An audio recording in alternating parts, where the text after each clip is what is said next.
Good evening, everyone. Welcome, welcome, welcome, wherever you're joining us. I hope you're doing well. My name is Connor Kelly O'Brien. I'm the co-founder and executive director of the Scranton Fringe Festival.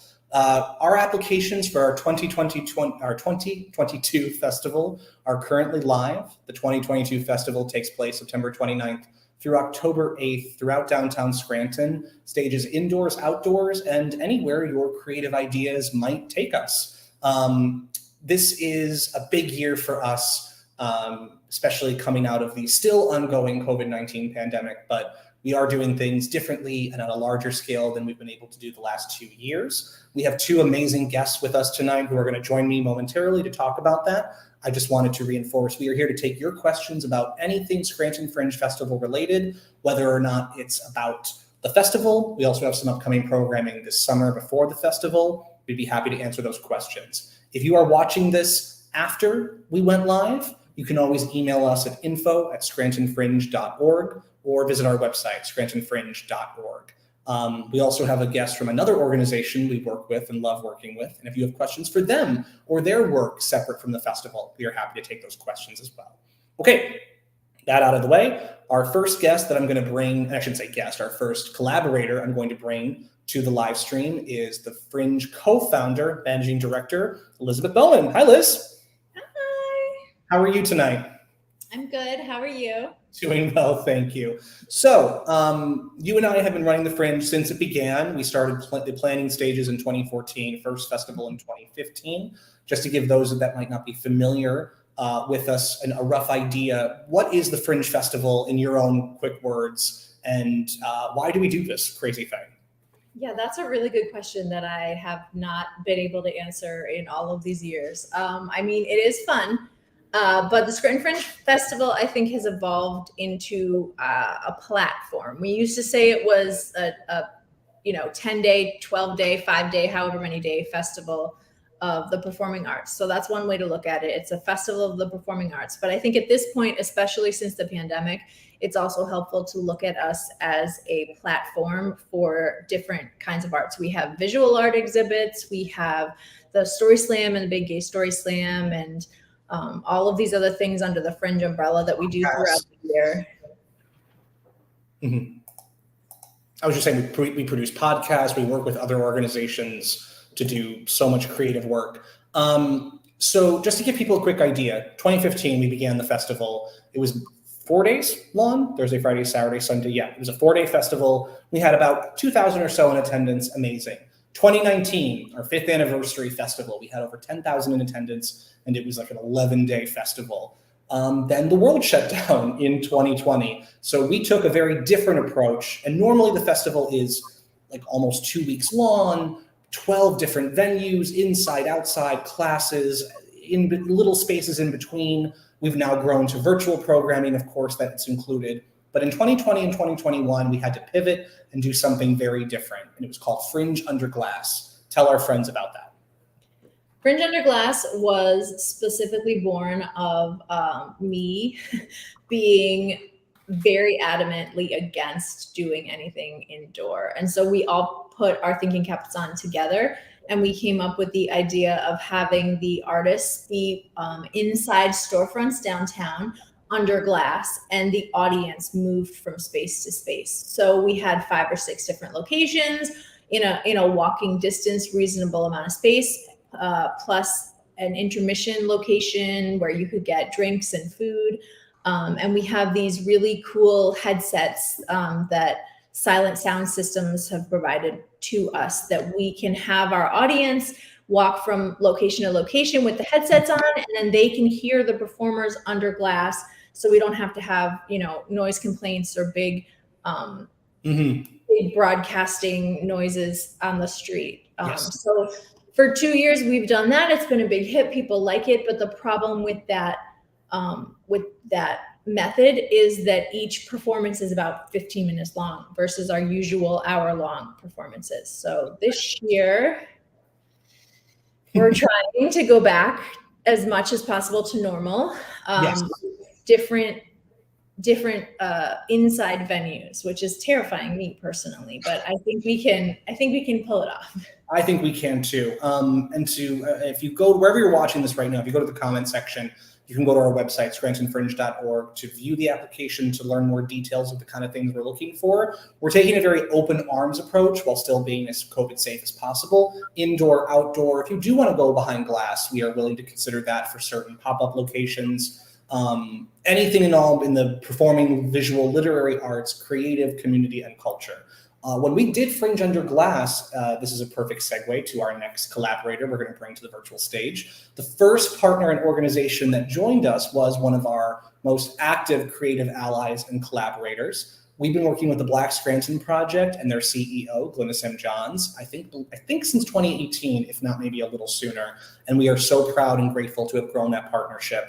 Glynis and the Black Scranton Project, an award-winning organization, an innovative organization themselves, debuted a short film series at Fringe Under Glass in 2020. So Glynis has been involved in many festivals since then and different projects we've done. We wanted to get her feedback and input for all of you out there and to tell us what Black Scranton Project has been up to. Without further ado, welcome to the virtual stage, Glynis M. Johns. Hi, Glynis. Hello, everybody. Thanks for having me. Thank you for being here. Love to be here. Thank you for being here. So we've only, and to everyone out there, if this seems well-oiled, that's completely by accident. But we are going to treat this very informally and intimately as a conversation. It might go in many directions. At any time, if you have a question or comment, please do so. This is streaming right now on Facebook, YouTube, and Twitch, a platform we really don't cultivate much. But if you happen to be finding us on Twitch, welcome.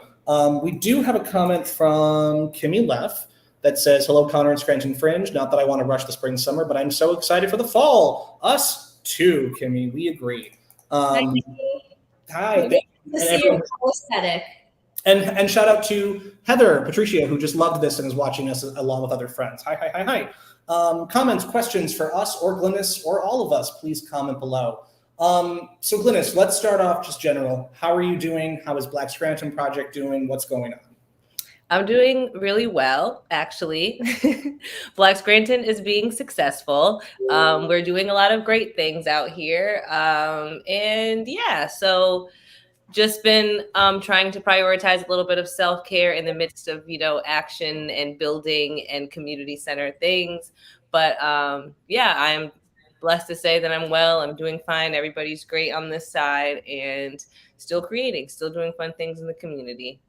Now, two things I wanted to ask you about in sort of retrospect. You had your first and the first inaugural Black Excellence Gala back in late April, a few weeks ago, that Liz and I were both very thrilled to attend and grateful to be there. It was a wonderful night. So we'd love to hear your thoughts and feedback now a few weeks out from that. And also, or if you'd rather focus on, you got an interesting piece of mail not that long ago. I did. That we would love right next to me. that we would love to hear you talk about. So any of those things you want to talk about, go for it. So yes, the inaugural Black Excellence Gala was definitely a movie.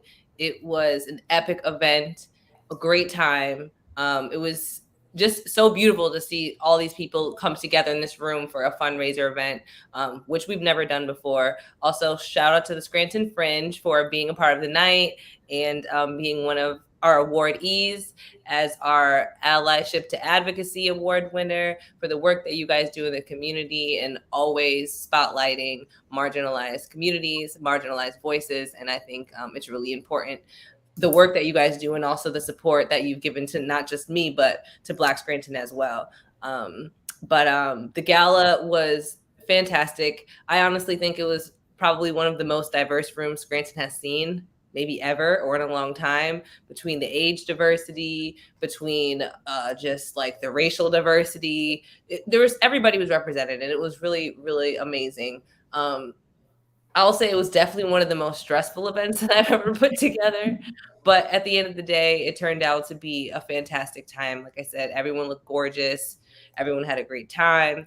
And then the icing on the cake was going to our P.O. box and getting a piece of mail from the President of the United States, seeing our gala and also congratulating us on the initiative and on the gala. So that was a very pleasant surprise.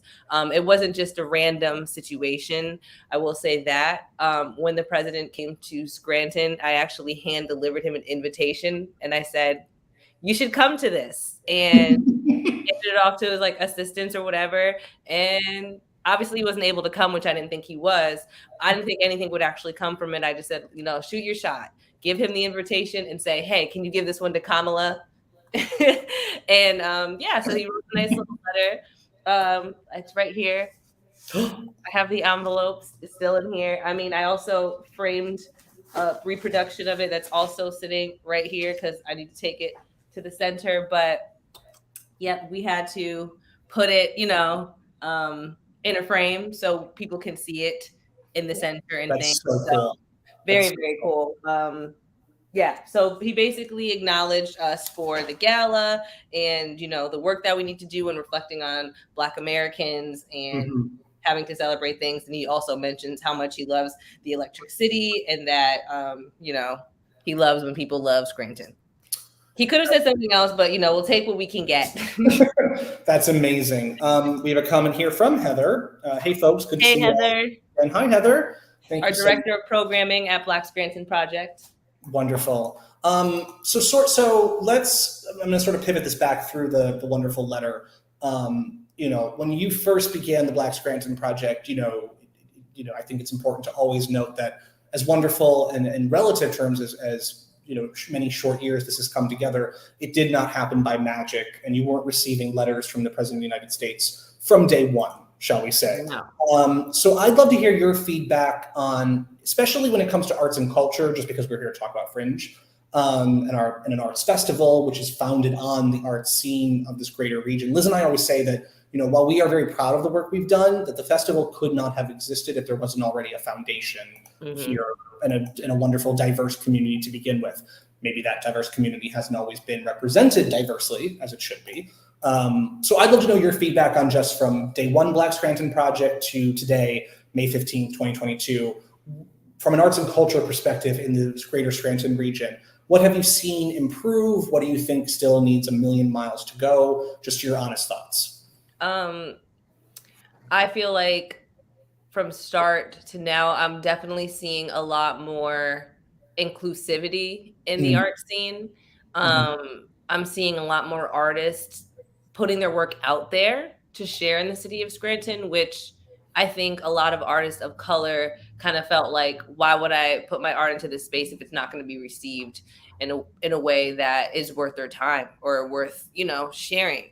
And I love to see that more artists are sharing their work locally. Because like you said, you're a lover of the arts. I'm a lover of the arts. And that's something I've always been passionate about. I always loved following what Scranton Fringe was doing, going to AFA Gallery, going to First Friday. All of those things were something I always looked forward to. And I always felt like, wow, I really am the only chocolate chip in the cookie dough, so to speak. Like the Black folks aren't coming down to this event. The Black folks aren't coming, you know, the First Friday. And a lot of the art, like as beautiful and great as it is, it's just, I felt like this wasn't it. I felt like there could be more. And I knew that there was artists that can contribute. So from day one until now, I definitely think the city has done better. And I think more people are putting themselves out. I think we're doing a lot more arts and culture type events. And I love seeing other people start to create events inspired by whatever Black Scranton Project is doing. I saw another kind of formal type of ball happening soon. And I'd love to see it. Because that's why I wanted it. It's like, why can't we get dressed up and just for the fun of it and have a nice formal event? And now that people can see that it's a possibility, they're doing it again. They're having their own and creating their own thing. So if that answers the question, I think it's a long time coming. It's definitely a slow burn. You have to be able to not care what other people say and just create the things that you want to see. Like Liz was saying, like, you guys had to get creative about how you wanted to take the Scranton Fringe Festival to the next level during a pandemic. And you guys came up with a really creative idea that, you know, some people didn't understand, didn't think it would work out. But to me, it was definitely the funnest thing that I have done during the pandemic. I had a great time and I love just being able to walk around downtown. And, you know, that was one of the first things where people actually got outside. Like, it was just such, it was a moment. And I really enjoyed being able to participate. Thank you for being part of it. And yeah, I was definitely, thank you for taking a leap into the unknown with us and Fringe on that project. And it sold out 2 years in a row. So to anyone else who didn't agree. Liz, I want to pivot. That's it's a really valid point that both of you are making about like do it and then see if the audience will come, because the truth is, I think right now, after us being an organization since 2014, like we're just getting to the point where we can say, okay, this is what we're going to do.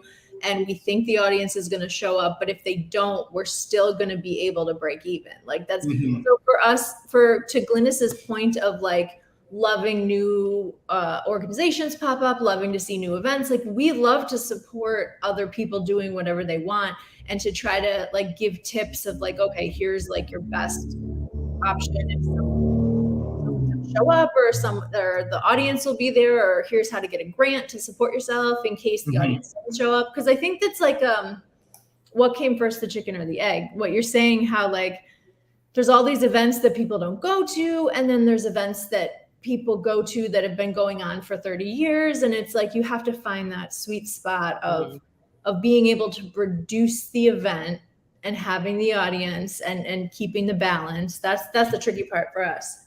Yeah. And I think like what you mentioned, Liz, even about supporting just like small artists or just creatives on how to even market themselves. The first time I ever wrote a press release, I didn't even know what it was. Connor shared what you guys share when the artists for the Fringe are trying to market themselves. And that was incredibly helpful, honestly. Like you shared some media contacts. This is how you ask, this is how you set up an email. This is how you like let people know what you have going on. And honestly, that was so valuable for me because I've used that blueprint to help with everything for Black Scranton. And then also be able to share that with other people. Like, hey, did you put a PR out there? Did you talk to the newspaper? Like, did you do this? Did you do that? And it was all from the things that Fringe was teaching artists and creatives. And, it rolled into our nonprofit and helped us do those things. So I think those are those little things that people don't know or don't see as something that, I guess what I'm trying to say is, in certain spaces, people assume you know how to do those things. You might be really successful. You might know how to do this one thing flawlessly and perfect, but those are the smaller elements that really get you the audience, that really get you, help you create the event that you actually want to see, just from those little missing points that don't always get attention if you just don't know because you've never done the thing. Right. Yeah. And like too, you're expected, if you start a nonprofit or if you're an artist and you're trying to promote your own work, you're expected to be an amazing photographer, to take pictures of your work. You're expected to know how to write a press release and who to contact, which is really important too. You're expected to be able to like write your own blurb or like all of these different pieces. And then like even just putting your poster together, if you don't know, like the Canva is free, until you get to the point where you can pay the awesome, graphic artists that work around here. If you're just doing your own like one-time event, you have to have like this list of things. So Fringe has, if anybody's interested, we're always willing to share those resources. We have those resources of like, here's the people in Scranton to contact. Here's our advice. Here's, how to do this, how to do that. And I think that's a good place to sort of pivot and talk about how, and we do that year round for other organizations and artists, but that's very fundamental to what the role of a Fringe festival is, even just internally within its own program and its own festival. I'm not going to go through, I was going to do the whole history and I decided to spare everyone out there of the Edinburgh Fringe Festival and all the different Fringe models. But ultimately, when it really boils down to it, and we are a curated festival strictly really for time and space, and also to ensure that we're representing diverse mediums, diverse voices, diverse artists. If we did it by lottery or first come, first serve, the festival would look very, very different. But when you first it's white man with a suitcase. It is just 100 white man with a suitcase monologue shows. Which can be good, but we just don't want it all. One or two can be good, but we don't want the whole festival to be white man with suitcase. But if you go to our website right now, scrantonfringe.org, again, it's in the comments, scrantonfringe.org, and you apply, there's no cost to apply. We very much cast a wide net, especially this year. We're even taking some of the parameters, not necessarily off, but for applications, we're just let you tell us, what do you want to do? What vision do you have? Is it a play? Is it a musical? Is it a comedy show? An interpretive film dance performance that has to be outside? A site-specific show that you want to stage in a flower shop? a workshop, a virtual event. The sky's truly the limit.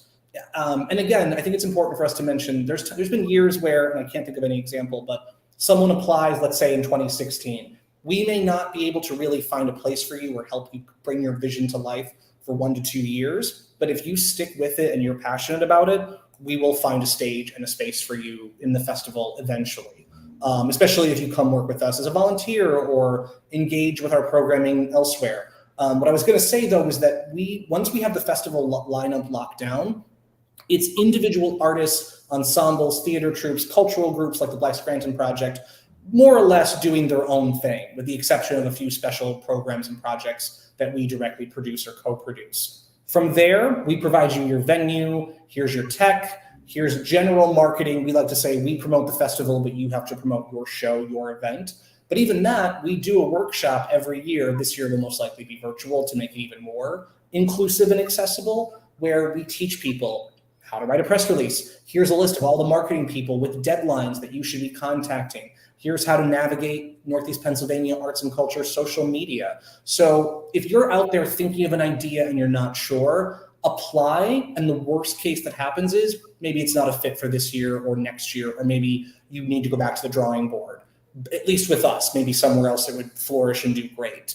Liz and I always like to say in our board and our programming committee and our partners like Linus, we will never put something in the festival that we don't think has a good chance of succeeding, of doing really well. Some shows, and I will tell you, and I'm just being very honest, for the most part, the shows that don't do as well or don't sell as many tickets in our festival, and Liz, if you would agree or disagree, are the ones that did not put in any effort with their marketing.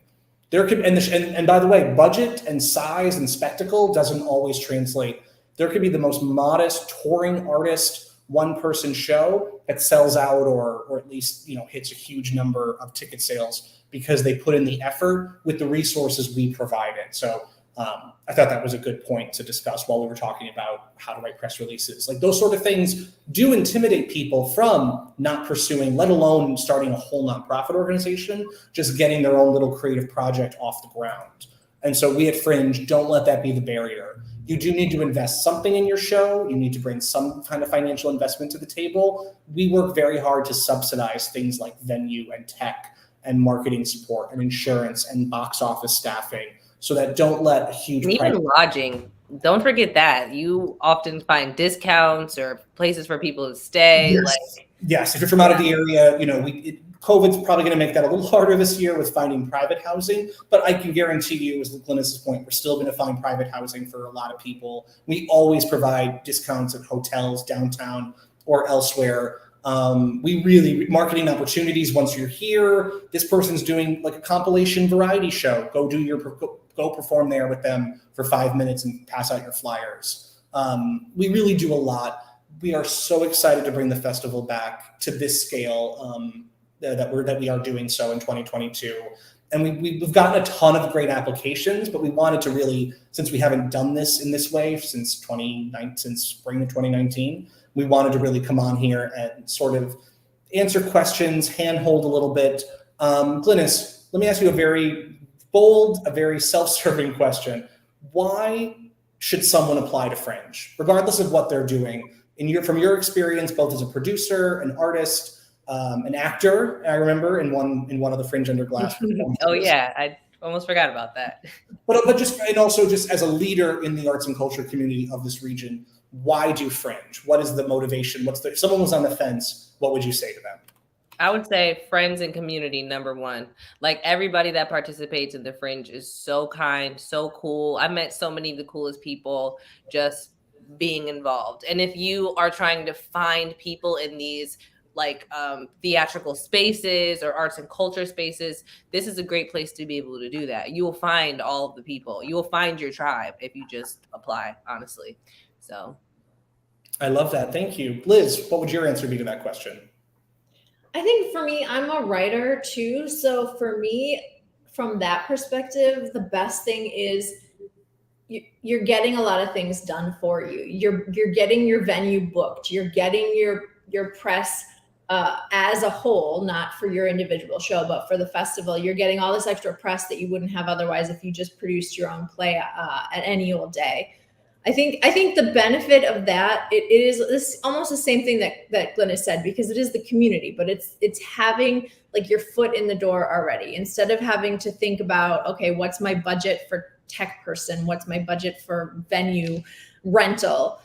You just have one fee that the Fringe has for you, and then you get to focus on, you know, casting your performance instead of thinking about the business end of things, in my opinion. Of course, you can't not promote your own show, but it's a lot less. And then once we've had people who have never produced a show before, they produce a show for us at Fringe, and then they go on to, you know, making a connection with a local theater and or tour. There's a lot of people, Kimmy, that had been commenting earlier. She toured with a show that she had at our Fringe. She brought it to Pittsburgh and a couple other places. So Fringe is also a good community to get involved in, because there's Fringes all over the world. And once you're in our festival, we can tell you, oh, you know, this one specific Fringe looks for this kind of thing, and you can go there.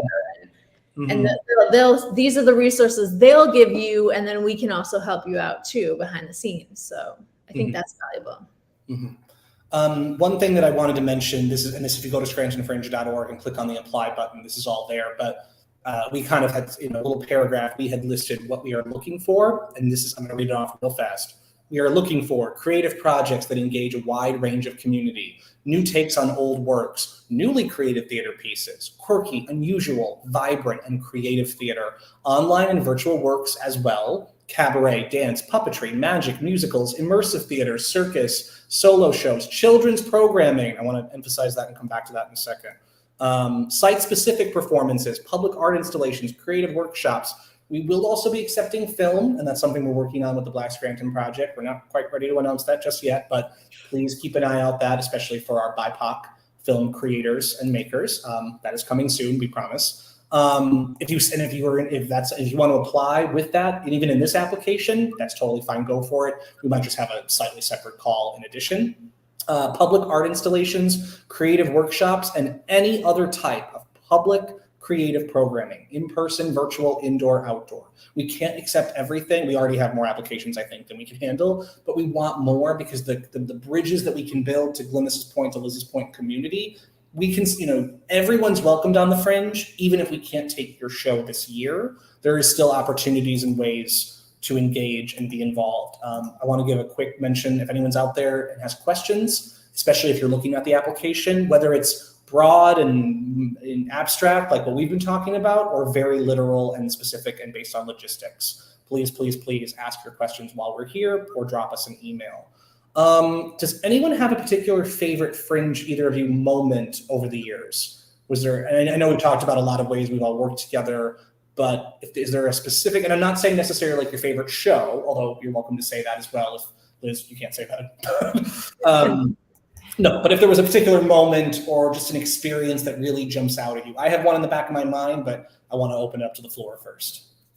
I think this isn't really like a show specific, but I do remember the first time that I went to the Scranton Fringe Festival. I went to a Dezo, and there was like it was First Friday, something like that. And like, I don't remember if you guys were there, but there was like some of the program books there. And you bought a pin to get a discount or something. Yeah. So I was like, all right, let me just, so you can like see all the shows or something. I forget what the perk of it was, but I was like, yeah, let me get one. And I just remember getting the booklet and looking at all these things, and then going to the festival and like going to different shows, just because like I didn't know what anything was going to be. I'm like, this seems interesting. Seems going. And that was the first time that I actually was able to go to the Fringe. Maybe that was like 2017. I don't know. I don't remember what year it was, but I just remember doing that, and I thought it was like super cool. And I felt like, yeah, I definitely want to get involved. And then kind of snowballed into things. That was a fun moment for me. And then we never left you alone. What about you? What's yours, Connor? You say. So mine is a very distinct moment. I don't remember what I was coming from. It was the first year. I remember I was outside the Leonard, like by the bog, like in like the sort of that space right in between, and there was a group of people coming from a show that they had at that dance studio that's over Courthouse Square. It's a wonderful space. It's just not accessible, and accessibility is something that we've been working very, very hard on since year one. They were coming from there, and there were people coming out of the Leonard, and there was a group of people who I don't know leaving the ball with everyone had their buttons on, and they were discussing like, oh, I'm gonna go here. And it was this moment of, I was completely invisible. Like I was just there with my clipboard, probably on my phone, pacing. And it was just this weird intersection of all these different people. And it was just the fruition of over a year of our collective work. And I'm gonna be very transparent. Our first year was the most stressful experience I've ever had. Liz and I literally didn't talk for like a week afterward. And I'm not saying this to be... It's closer to a month. It's closer to a month probably, but it was really hard. It was really stressful. And I don't say that to put anything down. We've now worked really hard to make it not that stressful. And we work very hard to keep that stress within our team. And it really has gotten so much better. I also say that to be transparent, that doing things is not easy, especially nowadays. It takes effort. But anyway, seeing all those people go by and they're like, oh, I loved that. And one person was like, I want to check this out. I'm not that interested, but I heard last night their show was great. And it was during First Friday. I remember that. So there was a ton of people downtown, and about 50% of them, I would say, were in one way or another engaging with Fringe. And it was just this moment of like, it felt like a little theater district had just emerged overnight in I love that. Downtown Scranton. And that really meant a lot to me, having, been back and forth from New York, and that community and that sense of excitement and electricity had been something that we've always tried to achieve. And I definitely think, there's some days in the festival that are better than others, but we definitely achieved that. That's mine, Liz. How about yours? I struggle to pick one that doesn't like name a specific event that I should to myself, but I have two things that came immediately to mind. Was that first year, the first night of the festival, there was an incident, let's just say that. And we had been out until like 3:00, waiting for one of the venue managers to come back and report back to us. And so we were just exhausted. And we went back we had a hotel room, and it was like me and Connor and our intern and like two other people. And I just threw myself on the bed, like in utter exhaustion. But in that moment of being like really grumpy and kind of mad about the incident, I was like, we did it. The first day is like done. Like it's forever done. We had it. We had the day, and people came and they actually showed up to our event, and they participated because we didn't know if anyone would show up our first year. And then the second thing that comes to mind is, in our Fringe guide, sometimes depending on how many pages we have, I'll put in like a write your own review of your favorite Fringe show. And almost nobody ever brings them back. But one year I was going through like the money box, and I found a cache underneath the money of like 5 reviews. And I was like, oh my God, somebody actually did this. And they were all just very complimentary of different shows and what their favorite show was and what part of the show they liked. And I really like that interactive. So I put them like in our office on the wall. I taped them up to the wall, and I told the artists who had gotten the good reviews to like come in, and that these were just members of the community, not reporters or anything. So that was meaningful, that like people were buying into this idea of reviews and talking about what their favorite shows were amongst themselves. So that's sort of, we just talked about our favorite moments and or moments that resonate with us in memory, and that kind of led to, we've been talking about community and what the Fringe has been like. Fringe or not Fringe, whether or not it's directly at the festival, or let's just say the greater Scranton area. Lynn, as I asked you before about, the challenges and what you think has changed. 5 years from now, what do you want to see? And I asked that question so broad, and not just about Fringe, just the overall arts and culture community and scene of the region. I mean, you're well underway in undertaking. You have a beautiful new arts and cultural center of Black Scranton's own in North Scranton. So I assume this is going to have a lot to do with that vision as well. But just in general, 5 years from now, we regrouped to have this conversation again. What do you hope has changed? What do you hope has been realized? Specific or super general and broad? Yeah, so number one, definitely the Center for Arts and Culture. I see that as being a very important institution in northeastern Pennsylvania, with all the renovations and all the art installations and just a lot of magic over there. I also see a lot more public art and like more events like this, and also more collaborations with art and culture events, but also having more resources available for us to do that. Because I Mhm. feel like what the resources that are available via county, state, city, it's always whatever's left in the pot. And like, and it's like the people who know about these funding opportunities, obviously we all always go for them. So it's just like, I'm looking forward for there to be more resources for arts and culture in like a real substantial way. Yes. So yeah, and if I have anything to do with it, I feel like it'll happen. I believe that too. And I do want to give a shout out to, people may not know Lackawanna County. We're the only county in Pennsylvania, I think, that has a dedicated arts and culture tax. So, and shout out to Maury McGuigan and Chris at the county, and everyone at the county who's, because, while I wish there was more funding available, they are very generous and very supportive of Fringe and your organization and so many other projects and organizations. And Fringe is, we also receive support from the Pennsylvania Council of the Arts, the NEIU Arts and Education. This year we welcomed the Overlook Foundation as a partner, as well as the county, of course. But I would echo your statement as well, that I think that, especially from a state level and federal as well, but that's a whole other ballgame, but from a state level as well, Pennsylvania Council of the Arts and Pennsylvania Council of Humanities, it's wonderful. I think we're starting to see them invest more in Scranton, but it's, as Liz, you and I had this conversation, it's just a fact that proportionally funding always goes to Philadelphia, Pittsburgh, and then we're maybe like the fourth. And then honestly, sometimes I think we even get skipped over because we fall into that weird middle ground. Then it's like, well, we're not rural. We're not considered like countryside. And we have to be, so yeah, we're like a small city. Even though the city of Scranton itself proper, I think, has like less than 80,000 people, our metro area is like 500,000 or something crazy. So I agree with you completely. Liz, I wanted to ask you, 5 years from now, what do you think it looks like? What do you hope it looks like? I mean, I think it would really be helpful to growing our organization if we had a permanent office. Right now we have a great space, but it's more of a gallery space. I think just to put it out there in the universe, in case anybody has a building that they're looking for tenants downtown, we would love to have a space that is like what we have now, which is a gallery public space. And then also have a performance space that can be a black box theater, as well as, offices for us, that kind of thing. It is a lot to ask in this day and age, in this like just hopefully coming out of COVID environment.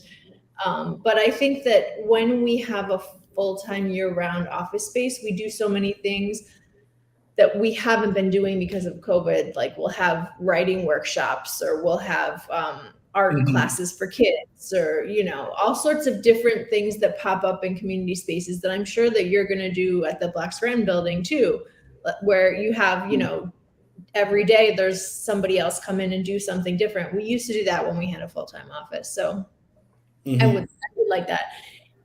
I can't live anywhere that would suit, but I would be open to. Which, again, we need either someone very generous or resources to make that happen.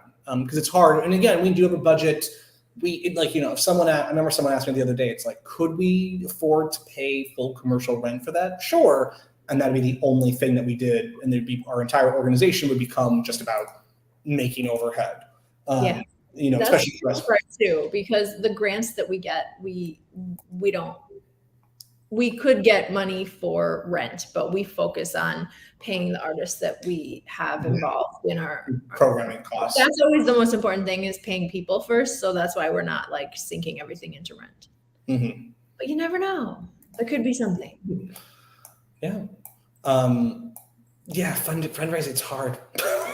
It's a lot. I mean, Glennis, I know go ahead. I didn't mean to cut you off. No, I was just saying, and time consuming if you're just a small team and you have big dreams that cost big money. Well, this is a great question. And Glennis, this is for you. What is one resource that Black Scranton Project is looking for, needs for next step to take to that next level? Thank you, Kimmy. So we talk about what we want to do, but that costs money, that takes time. What do you feel, Glennis, what do you, if there was, a few asks you could make of anyone watching this in the community, what do you need?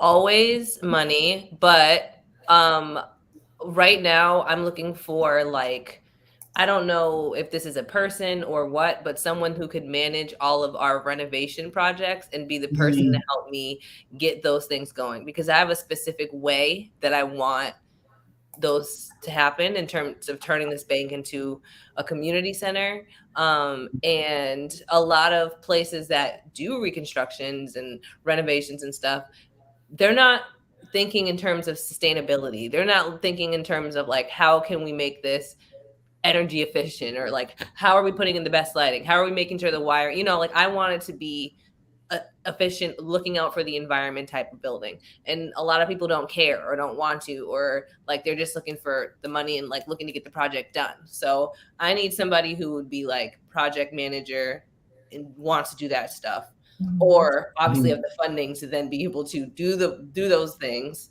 and get it. So, but if it's the person will help me get the resources and be able to manage all of that, because yeah, that's important to me, because I want to really start transforming the building sooner.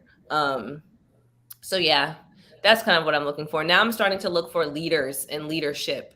So if I can find a grant writer, like I said, if I can find someone who's managing the renovation projects, can I find someone to help with bookkeeping? Can I find someone to help on our legal side? Because with a nonprofit like us, not only are we combating racism all the time, but we also have our own, needs that we have to be covered for. And then we also have the community who has their own legal battles that they're looking for support. So it'd be really great if we had someone who was in that legal space, so that way when we get those inquiries and those questions or people looking for help, then we can direct them, because I only know but so much, like, I mean, and right now I don't have anybody that's like specific to those areas. So that's kind of where I'm now looking in terms of like, where can I find the leadership and where can I find the people to help me steer the organization forward. That's fantastic. And if anyone out there is listening and can offer support or in-kind donation of renovation projects, like, do you want to donate some hours, time, labor? That is cool. It doesn't always have to be money, but if if your uncle owns, some company, contracting business, and maybe, they're trying to find new ways to support and do things, send them my way. We can get creative. We can do some work like that. What's the best way to get in touch with you if anyone out there is listening? You can email us at info@blackscranton.org. I'm one of the 3 people behind the email, so I will probably always see it, but myself or Heather, if she's still on here, she helps with everything with Black Scranton. So that would be super awesome. Cool. Thank you. Thanks, Kimmy. Kimmy. Yeah, you can reach us there is the best way to reach us. Follow us on social media. You can hit us in the DMs, anything like that. Fantastic. If anyone out there also is listening, I mean, Fringe, we can always use support as well, but I would say in the very immediate short term, one of the best things you can do for right now is help us promote these applications, make sure we're reaching as wide and diverse and dynamic a group as possible. Regional is wonderful. Greater Pennsylvania, New York, East Coast area, theoretically anywhere in the world. We obviously have modest means, so the challenge we often face is if someone is only coming to tour with us, it's probably not viable. But if they're already touring the East Coast in the fall, fantastic. Send them our way, any independent artists. Again, there's no cost to apply, which is actually really rare. Most Fringe festivals, you have to pay a fee just to be considered. And we very much take that seriously. We believe in, not having that bear for now. We believe in, and we've since day one, we've never charged to apply to the main festival itself, because we wanted to try and break down any barrier we possibly could. And even though that revenue would be extremely helpful for us, it would deter a lot of brilliant ideas from getting off the ground. So thank you, Kimmy and Heather and everyone who commented. Sort of last call, if anyone out there has a comment. Can I ask you guys a question? Of course. So for those who are interested in the Fringe Festival as a spectator audience person, what can they expect this year at the Scranton Fringe? Like, what can we expect to see this year? Ooh, see, that's okay. So there's two. Is it still like? There's two answers to that. Well, I mean, there's two answers to that question. One, we don't know, because applications haven't concluded yet, and so much of our festival is open sourced from the brilliant creative minds of our region and beyond. Part 2, which is a couple special things that we're working on, and I'm not going to spoil anything, Liz, don't worry. Well, I already kind of teased one, that film may or may not be having a bigger component, in a particular way, may or may not. And if Dan was here, I would feel more comfortable talking about it. Right under the bus.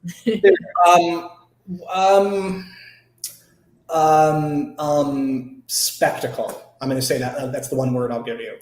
More. Liz, what would you say? I think that Well, everything's subject to change.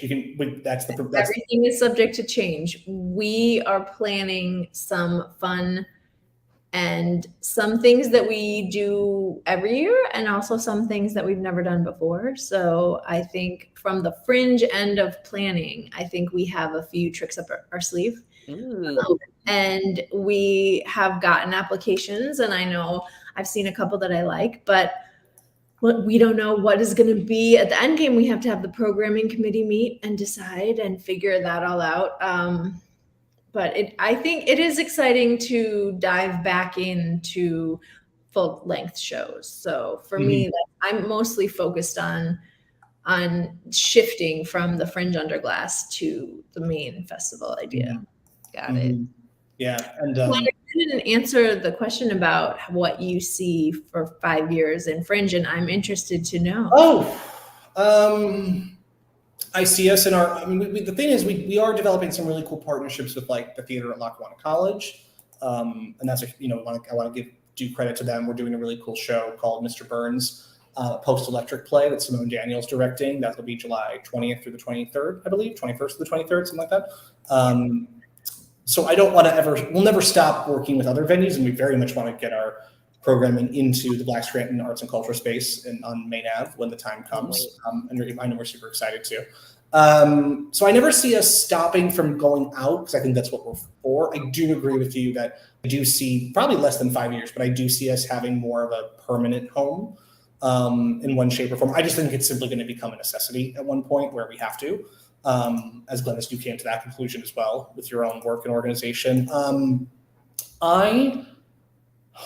I don't know. What do I see in 5 years? I mean, I don't even know what I see in my own life in 5 years, let alone.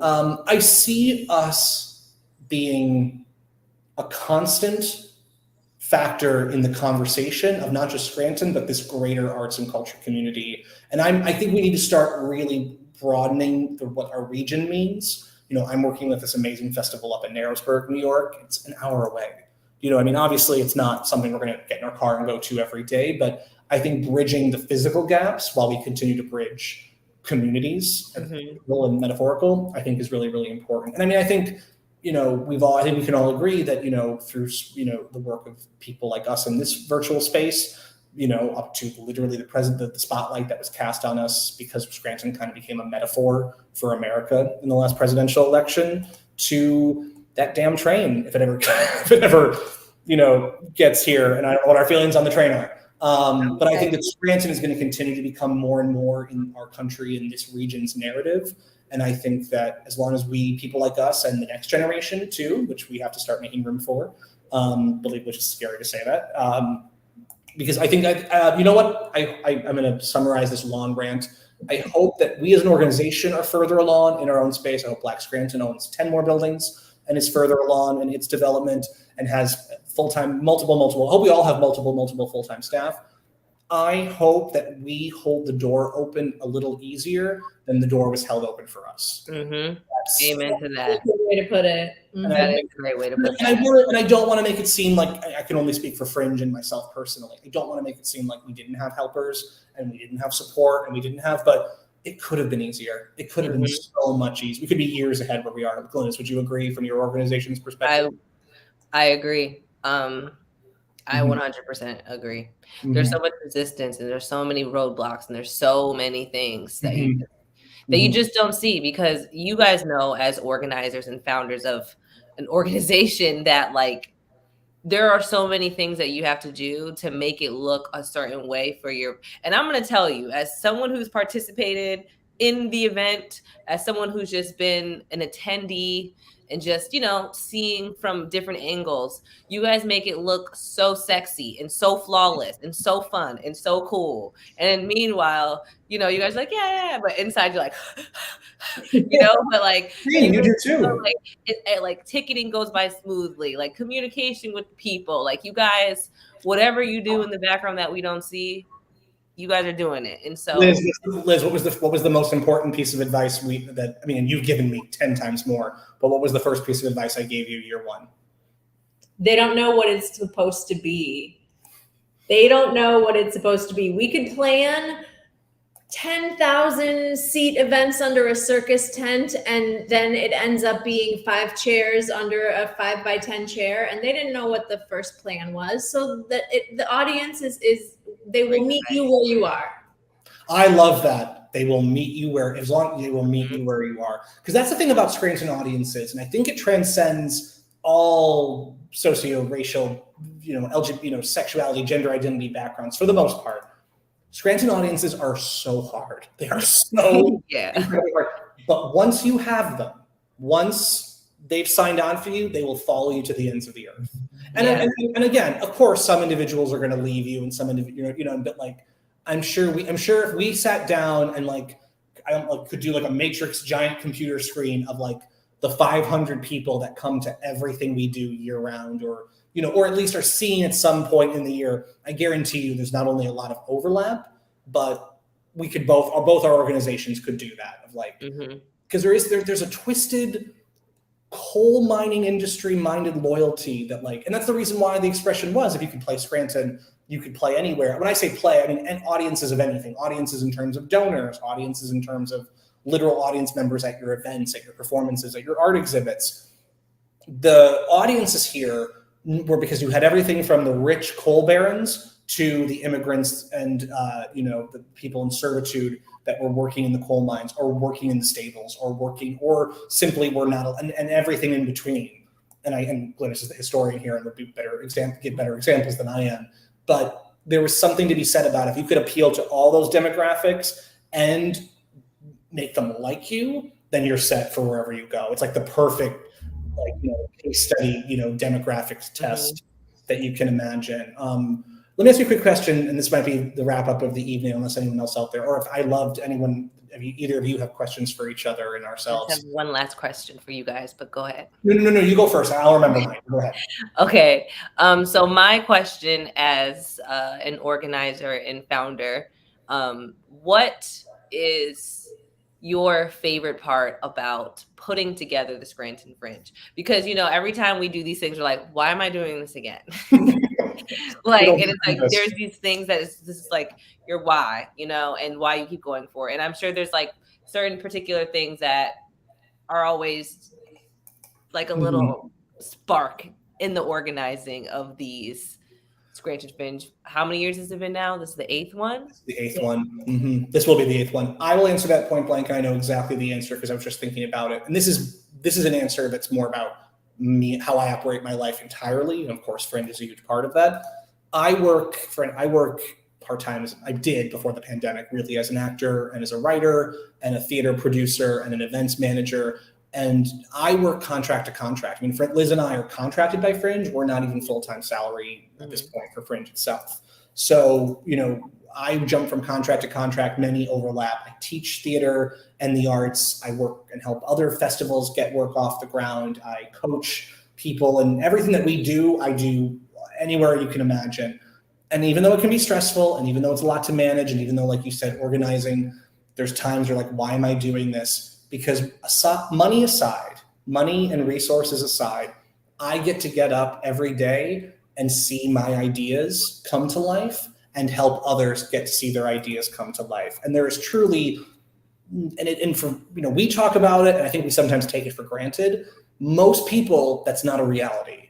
The idea of seeing a vision come to life is maybe a once in a lifetime opportunity. And I guarantee you 3 of us experience it, maybe not daily, but on a monthly basis, that we get to see something come to fruition and really have creative ownership over it. I had to work in a cubicle. No disrespect to anyone who does. Everyone to each their own. You make more money than I do and you have better insurance. I couldn't live my life. I just can't. I tried. I couldn't live my life that way. And so for me, this is just, to me, it's like breathing. I don't know any other way to live. So that's my answer to that question. Liz? Yeah, I think it's the same thing for me, but I think of like specific examples. Like we used to do like a teen writing workshop with the Everhart. So like we stick our finger in every pie in the whole city that we can work. If we can partner with AFA, we can partner with the Everhart, we can partner with anybody who is willing. We'll start a new program. You know, we're doing that podcast that Connor mentioned earlier with the Lackawanna and Luzerne medical societies, like things we wouldn't think that a fringe festival would do. So we did this writing workshop, and there was like a 12-year-old who had never written before, and she participated. And then either that next year or the year after, she wrote like a novella that she got published.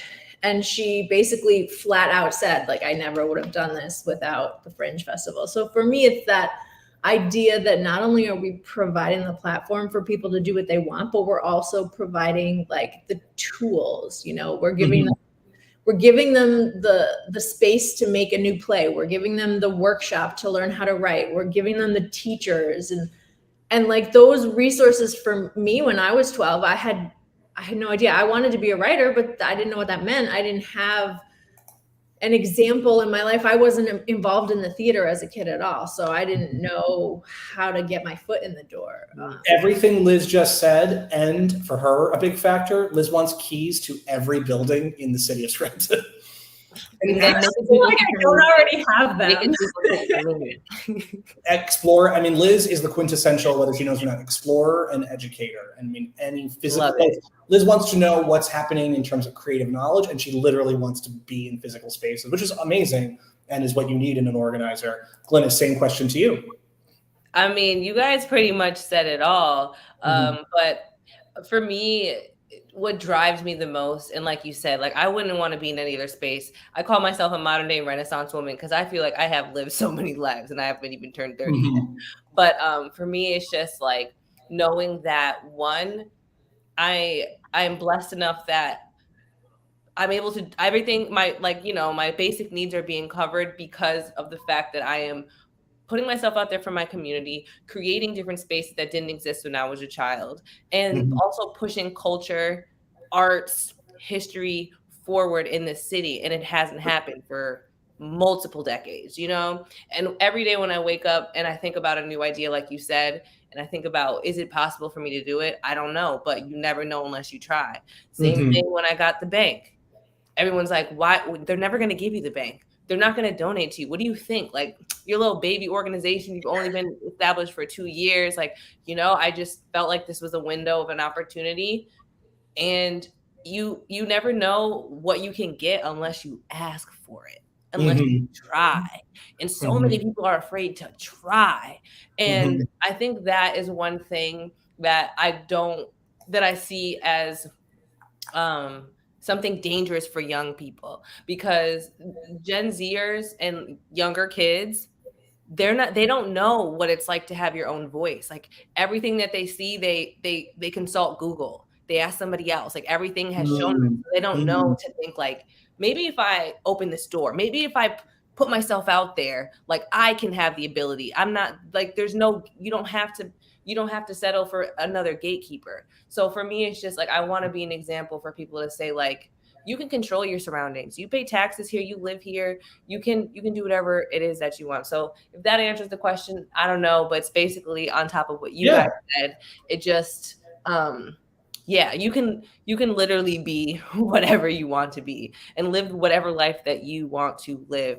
And I feel like I am a testament to that. I feel like I'm always an example for myself, because people told me I couldn't do any of this stuff. This was stupid. Nobody cares about Black history in Scranton. Why are you wasting your time? You're not using your degrees. Why are you not going to work? Because you want to sit up in the library and look at old newspapers. You know what I'm saying? Like, and now it seems to be worth it, but it's definitely, you have to try, and it's not going to be easy, like we all said, but you can create beautiful things and you can create community. And we're creating things that didn't happen before. Now you guys are on the 8th festival, you know, and how many people have come to these festivals? If you think about it, if you were to add up all those numbers, that's a lot. Thousands of different people. Yeah. So I hear you. So my question, I almost want to end on that note, but I really do want to ask my question, because that would have been the perfect And you can do it too. Apply to Scranton Fringe by going to scrantonfringe.org, which you can. Still go to scrantonfringe.org. This is last call for questions if anyone's watching live, which I think we've lost a few people, but that's okay. I don't want to say crazy because I want to use that word. Most bizarre, surreal moment you've ever experienced. And I'm looking more for like a funny anecdote than necessarily super, super good or super terrible, although whatever you want to share is fine. While organizing, running an event, running some kind of public program, performing, anything like that, like a moment of, and again, we just talked about the wonderful, the fantastic. It does come with a lot of weird. It does come with, because you're dealing with people, right?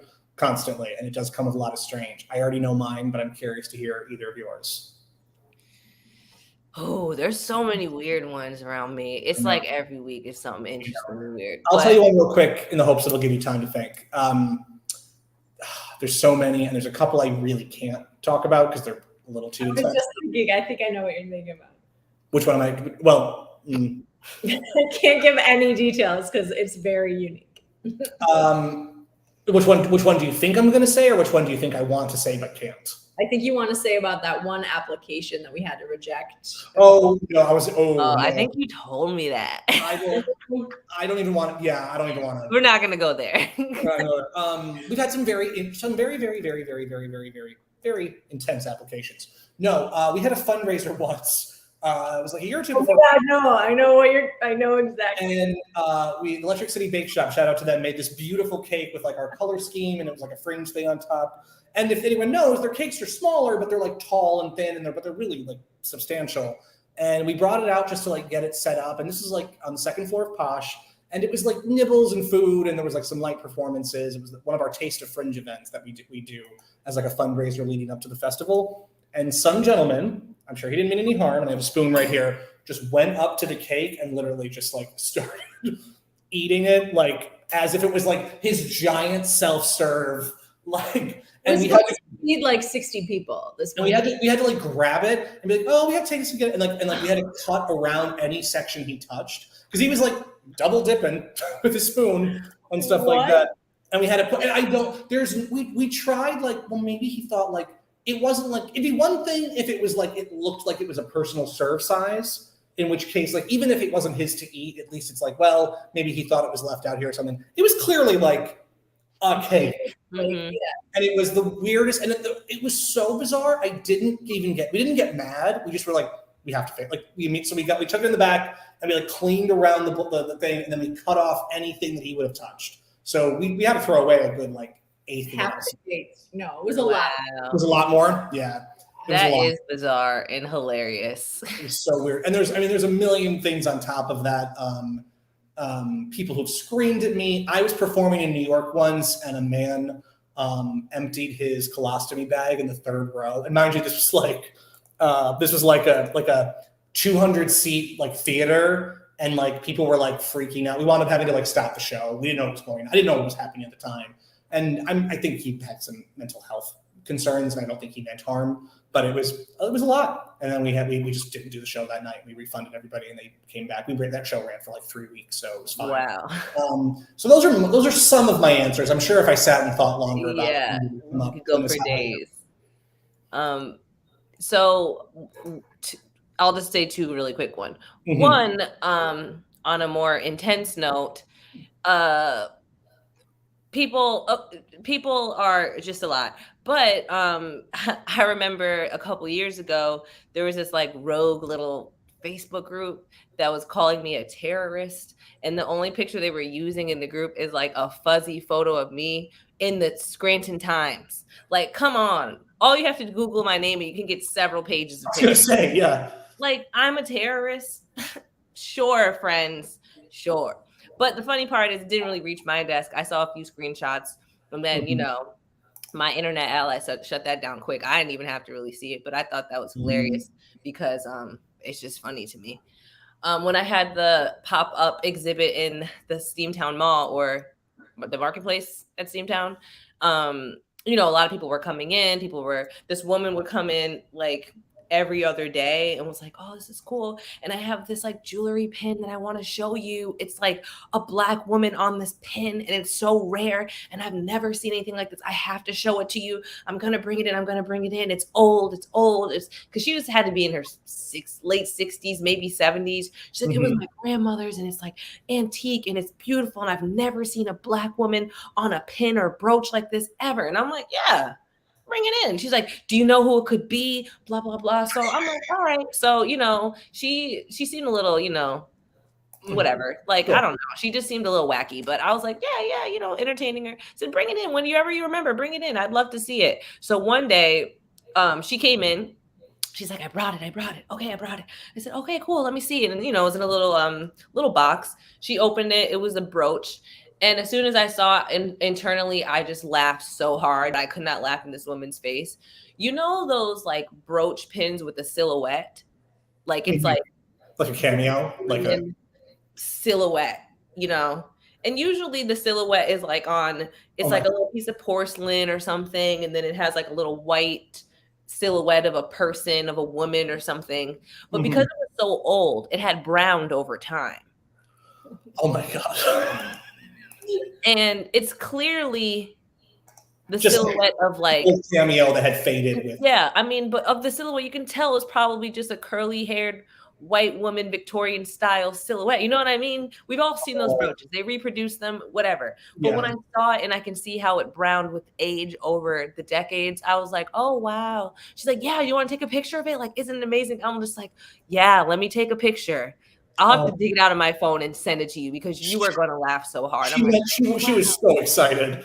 So excited. And I just felt like there was nothing I can really do but entertain it in the moment. I was like, all this hype. You came in here every day to tell me about this. And in my mind, I'm trying to think like maybe it was one of those pins where they print the photos and put it in, I thought it was one of those. No, it was just a brooch. I'm sorry. That sounds so awkward, but I mean, also really funny. People are, and again, that's the thing, when you work in this kind of field in this public sector, I mean, none of us are therapists, none of us are mental health professionals, but none of us are social workers, but you do become, and I'm not going to minimize the work of those industries or equate, but like you do become a sounding board and a listening ear at the weirdest times, in the weirdest moments, because I think that's the power of arts, right? I think that people have this moment where like they feel opening up. Something that the Orlando Fringe Festival does that I really want to start incorporating to us. They have they partner with like a medical nonprofit or a mental health nonprofit. And we have so mmany. We can work with like Tanya Aberkaitis' wonderful organizations where they'll openly put in all their pre-show announcements and in like their guides that like, if at any time you're seeing a show, because mind you, some shows might just be fun entertainment, and then a show might delve into a really real subject like death or dementia or, racism or systemic oppression or, sexual assault or anything like that. I think it's a really good tool for organizations like ours to then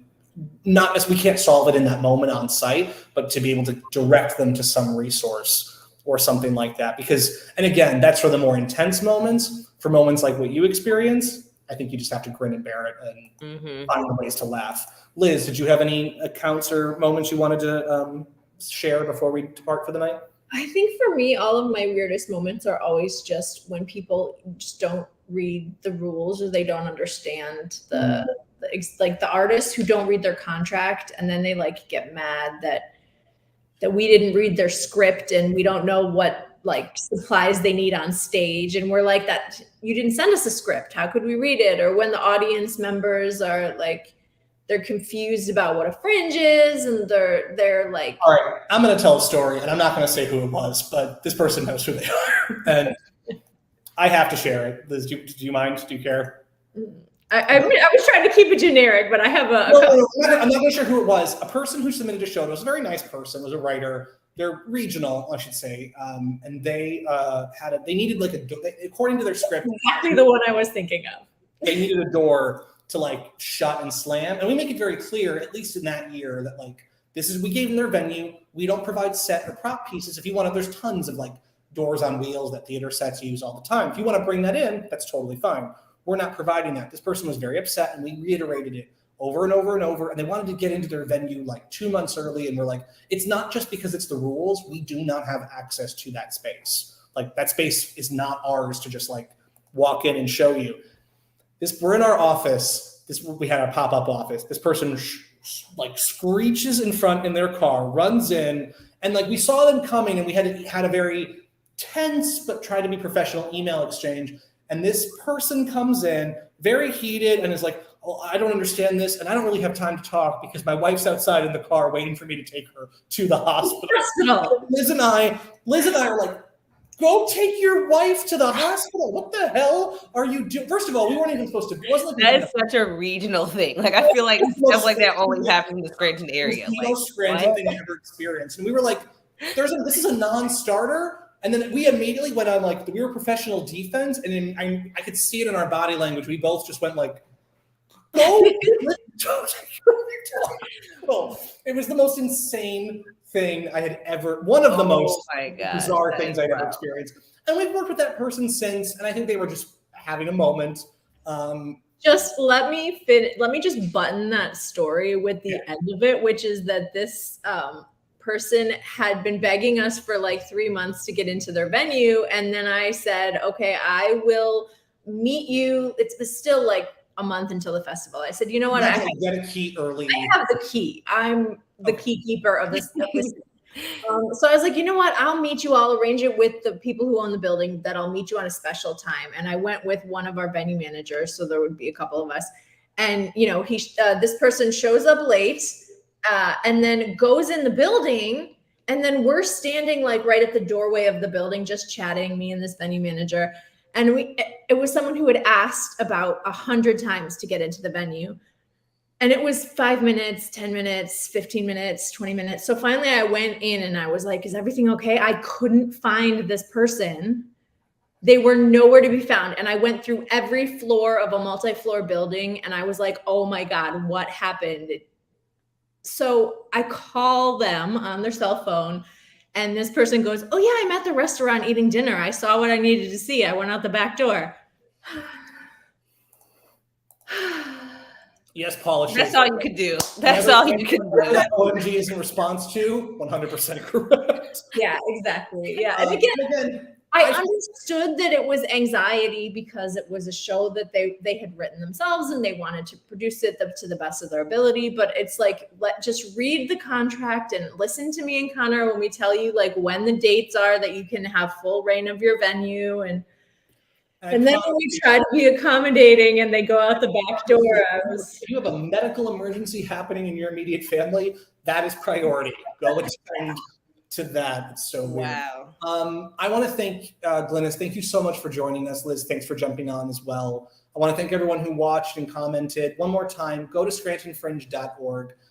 Go Black Scranton Project. Is it blackscranton.org? Blackscranton.com? Blackscranton.org. Blackscranton.org. Go to blackscranton.org. Contact Glynis, of course, financial support, but also any of the legal, contracting, grant writing, volunteers, everything. People are so weird, Paula. We agree. They are, but we welcome them on the Fringe nonetheless, as long as they turn your weird into a Fringe show and follow just read emails. I think we could all summarize. I think we could all end this on the note of, and I'm sure you've experienced this 100 times, Glynis. Just read your emails. It makes life so much easier. We're not writing those for our benefit. Makes life so much easier. But please apply. If you have any questions, shoot us an email. We're probably not going to do another one of these before applications close, but we'd be happy to answer questions anytime, and we're going to keep promoting them. We will see you at the Big Gay Story Slam on June 4th. We will see all of you virtually donating on NEPA Gives on June 3rd to both. Yes, good reminder. I need that. Maybe we'll do another live stream on Glynis, if you're around. Maybe we'll do another live stream on the 3rd.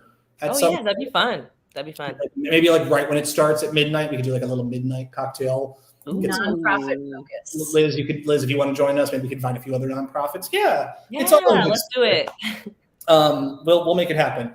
And then of course we'll see you for Mr. Burns in July, and then of course we'll see you for the festival in the fall. Please go to scrantonfringe.org. Keep an eye on our social media. We have a lot of cool announcements coming up. That's all for us for tonight, everyone. Thank you so much.